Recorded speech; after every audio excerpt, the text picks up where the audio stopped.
निर्माण इलाही बख़्श विकट मौजूद है जो तुम सां ॻाल्हाईंदा इलाही बख़्श छा था सम्झो ही नई सरकार अचण सां ही इंडस रिवर ते तकरारी जेके डैम आहिनि उन्हनि जे अॾण जूं ॻाल्हियूं शुरू थियूं ॿिए पासे वरी सिंध में धारियुनि खे सुञाणप कार्ड ॾियण वारियूं जेके ॻाल्हियूं उहे तव्हां छा था सम्झो त ही ख़ासि तौर ते सिंध लाइ अहिड़ा जेके फ़ैसिला आहिनि या अहिड़ियूं जेके ॻाल्हियूं केॾियूं ख़तरनाक था थियनि।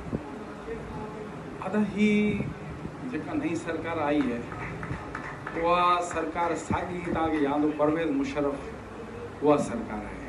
तव्हांखे यादि हूंदो त परवेज़ मुशर्रफ वॾी कोशिशि कई कालाबाग डैम खे बनाइण जे लाइ ऐं धारियुनि खे आबाद करणु बंगाली बिहारियुनि जे लाइ हुन कोशिशि कई सिंध जे वॾेरनि ॾे वियो उते वञी जलसा कयईं पर उहो कामयाबु न थी सघियो। सिंध खे सिंधूअ खे सुकाइण जी कोशिशि करे रहिया आहिनि। तव्हांखे यादि हूंदो त इहो जेको PTI जो जेको हाणे इमरान ख़ान जो वज़ीर आज़म ठहियो आहे दादू में हुन जेका तकरीर कई लियाकत जतोई वटि उते बाक़ाइदा वाज़े ऐलान हिन कयो त बाबा न मां कालाबाग डैम ते छा पर मां का डैम सिंधु जे मथां न ॾींदुसि पर हिन अञा शुरूअ वारा ॾींहं उथंदे ई हिन डैम अॾण जी कोशिशि कई आहे।